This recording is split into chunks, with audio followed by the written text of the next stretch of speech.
Okay, கப்பல்ல இருந்த experience பத்தி எல்லாரும் பேசியிருந்தாங்க. இப்ப அடுத்து நம்ம பார்க்கக்கூடிய செய்தி, திருச்சி மாவட்டம் துறையூர்ல கனமழையால பேருந்துக்காக காத்திருந்த பயணிகள் கடும் அவதிக்குள்ளாகி இருக்காங்க. புதிய பேருந்து நிலைய கட்டுமான பணிகள் நடந்துட்டு வரதுனால தற்காலிகமாக புறவழி சாலையில பேருந்துகள் இயக்கப்பட்டுட்டு வருது. இதனால பழைய பேருந்து நிலையம் பக்கத்துல காத்திருந்த பயணிகள் திடீர்னு பெஞ்ச மழையினால நனைஞ்சிருக்காங்க.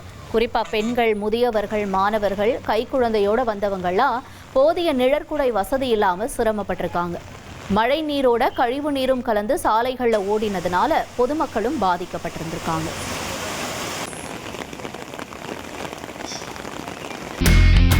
இனி செல்லும் இடமெல்லாம் செய்தி. தந்தி டிவியின் வாட்ஸ்அப் சேனலை ஃபாலோ பண்ணினா செல்ல இருக்கும் இடமெல்லாம் செய்தி. இதோ QR கோட் இப்பவே ஸ்கேன் பண்ணுங்க, ஃபாலோ பண்ணுங்க.